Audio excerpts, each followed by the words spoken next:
Good afternoon, ladies and gentlemen. Please allow me to welcome you one more time to Criminal Insider. Today's episode is going to be somewhat mind-boggling, somewhat kind of tricky. Me myself personally I've always been intrigued.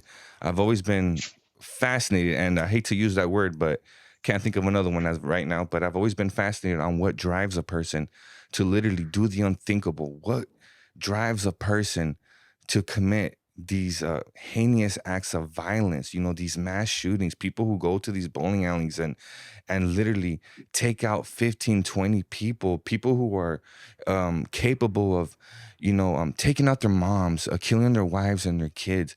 These types of crimes, my friend, they literally take place each and every single day. However, news media cover doesn't cover it. As of recently, I came across an article of this man who was recently detained for decapitating his grandma. And what makes it even more sickening is that he killed his grandma, right? Decapitated her. He would go on to take the head with him, go on a joyride. He had the head with him for several hours before he decided to get rid of it. Authorities were going to detain this individual. However, man, what the hell is going on in society nowadays, bro? What drives a person to kill their grandma, bro, and decapitate them? That's a up close and personal and intimate way to kill someone, bro. When you shoot someone is one thing, but to literally use a blade, a knife, a saw, whatever, to take someone's life, bro, it's quite disturbing, bro. What is your perspective on this, man? Hey, Tony, good afternoon to everyone. Well, it's just how I've been talking about. I know about this person in this case personally because he was young at one point. He got into my neighborhood. So basically, talking to people we know, uh, they told me how this lady basically raised him, since a baby, right there where my neighborhood's at, which is like Indian Village in Santa Rosa. And what had happened, had done some crimes, and he went up to state.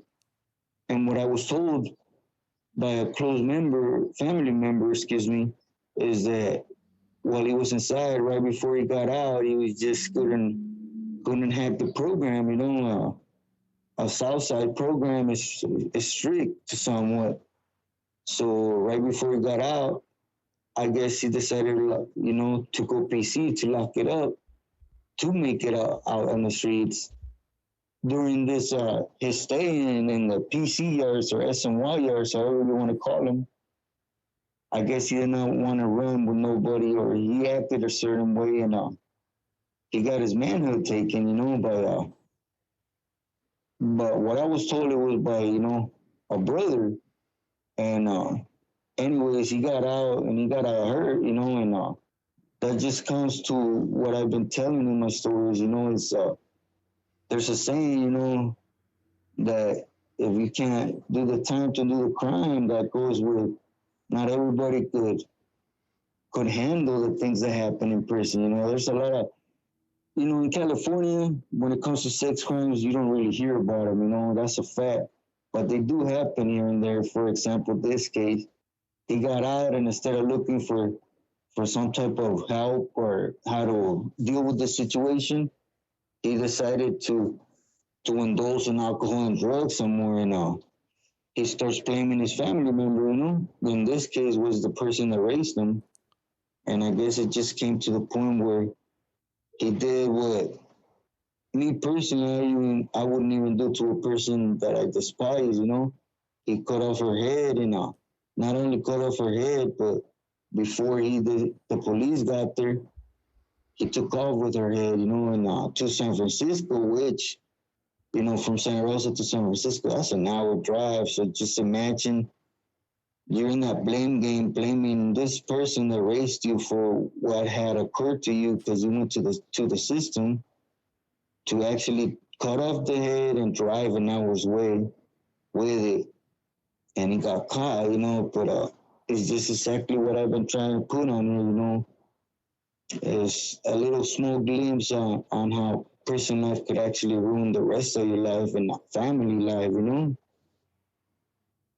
100%, my friend. This case reminds me of another case. And this individual I interviewed, this interview was never released out here to the public. And this individual who I'm talking about, he killed his father. He killed his father, man. It's about Mm-hmm. an hour long interview. I guess his father used to treat him like shit, man. Used to belittle him. Used to talk down on him up until the point where this individual snapped and he ended up shooting and killing his own father. On another, I actually was gonna interview an individual from death row out of the state of Florida. He actually sent me maybe Mm-hmm. like a 10-page essay, bro.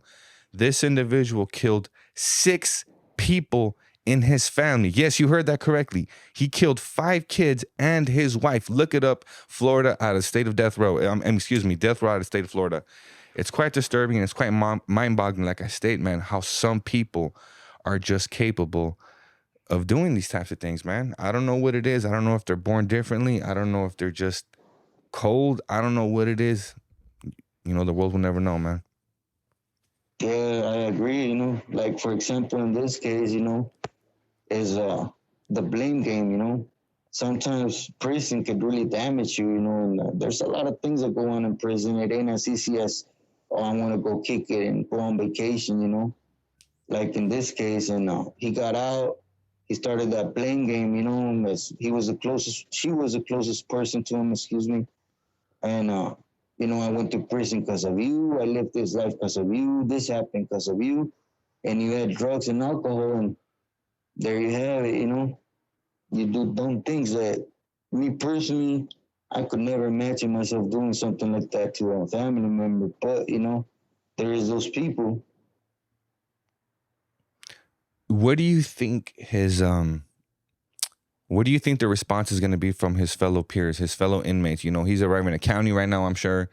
What do you think the population's response is going to be towards a crime like this?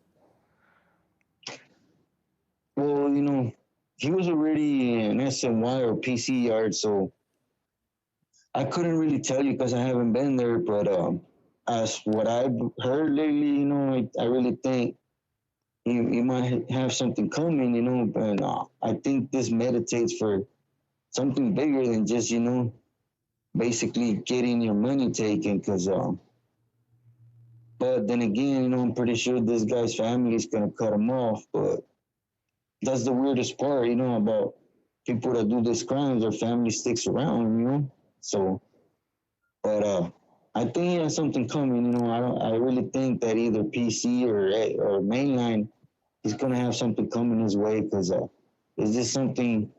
Not only you don't go against women or innocent people, but a family member like that, a grandma to cut off their head and to drive off with their head for an hour. I mean, you know, See, my question is this person seriously delusionally deranged? Is he mentally unstable?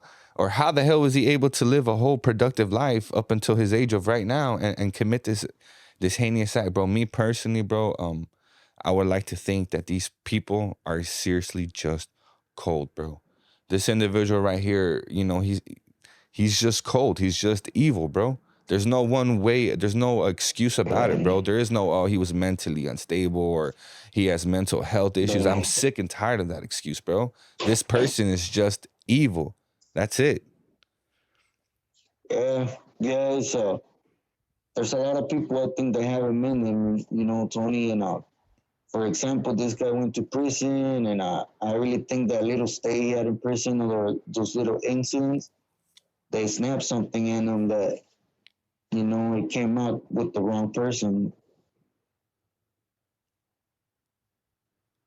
Well, there you have it, ladies and gentlemen. That was just a quick little spill, just a quick little report on the incident that happened, out there in Santa Rosa. We thought we'd just go ahead and talk about it. But it's quite disturbing. It's quite unfortunate that this old lady would lose her life in such a vicious manner, done by her grandson. It's quite a sick and disturbing world that we're living in nowadays. But I want to go ahead and say thank you, my friend, for giving us your time and giving us your input. It's always my pleasure. Gracias, thank you. Thank you, man. Yeah.